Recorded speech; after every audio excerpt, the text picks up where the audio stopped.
हाय guys, जय Jagannath. Welcome to my new blog. नमस्कार song मैंने मोर आउ एक नुआ वीडियो को आपण मानक स्वागत जनाऊँगी। आज आम आपण मानक देखा जाऊँ फूलकोबी नाड़र पिठौ भजा। तो चलतु देखिए यहाँ केमी होती कौन कौन सामग्री दरकार। तो देखंतु सांग माने मु प्रथमे किछि फूलकोबीर नाड़ को नहीं गली। तापर देखंतु मु तार दुई साइड रे थिबा पत्र को काढ़ी पूरा भल भाव सफा करी एमती छोट छोट करी काटिदेली। नेक्स्ट आम एक प्रेसर कुकर रे अल्प पानी नहीं से कटा होइथिबा कोबी नाड़ दुईटी आलू को मु नहीं गली। नेक्स्ट आम एथिरे अल्प किछि लुण पकाई गैस को हाई फ्लेम रखी गोटे सीटी आसला पर्यंत छाड़ीदेबा। नेक्स्ट देखो मुझे एक प्लेट रे किछि सामग्री नहीं सीझा होइथिबा कोबी नाड़ सीझा होइथिबा दुईटी आलू अल्प अदा रसुण छेचा किछि कटा धनिया पत्र दुईटी कटा कंचा लंका। तापर देखंतु गोटे चम्मच लंका गुंड गोटे चम्मच हल्दी गुंड गोटे चम्मच चिकेन मसला को मु नेइछि। तापर दुईटी पियाज को एमती छोट छोट करी मु काटी नेइछि।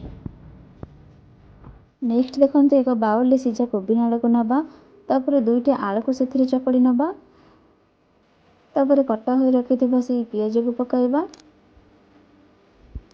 तापर कटा धनिया पत्र पकाइबा। तापर अदा रसुण छेचा पकाइबा। तापर कटा कंचा लंका पकाइबा। तापर से सब मसला को पकाई देबा। तापर स्वाद अनुसार लूण पकाइबा। तापर गोटे कप बेसन गोटे कप कॉर्नफ्लोर पाउडर गोटे कप चाउल गुंड पकाई से सब को भल भाव में गोळेई देबा। देखंतु जमा भी पानी दबानी से सब को भल भाव में गोळेई सारला पर अल्प अल्प पानी दे से सब को चकड़ी नबा। देखंतु गोटे मोर डो बनी गला से सब को 5 मिनट रेस्ट दे दबा। नेक्स्ट देखंतु घोड़ाई रखिथिबा से डो को पुणी भल भाव में चकड़ी नबा। पुणी तावा गरम हो सारा पर 2 स्पून तेल पकाइबा। तापर से डो को छोट छोट पिठा भली करिबा।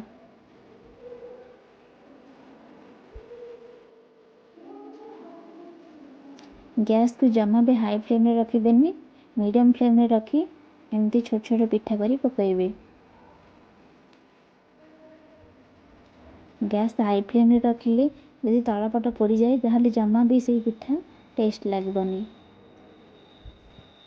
देखो तुमर बनी जाइए पिठा। पुणी तळपट ब्राउन कलर हो सारा पर से पिठा को पुणी धीरे धीरे ओलटाइबा।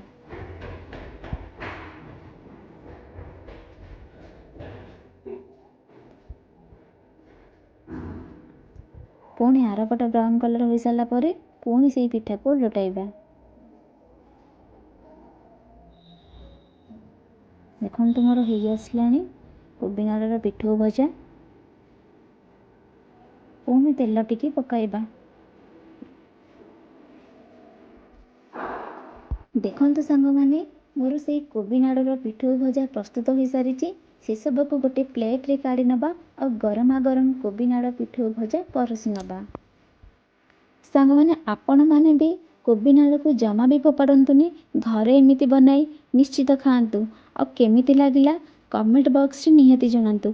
मते तो बहुत बढ़िया लागिला। आपण मानको मो वीडियो केमिति लागिला कमेंट बॉक्स रे जणाया पई जमा भी भूलिबेनी। पुणी सांग माने नेक्स्ट वीडियो रे देखा हबा। रहिली जय जगन्नाथ।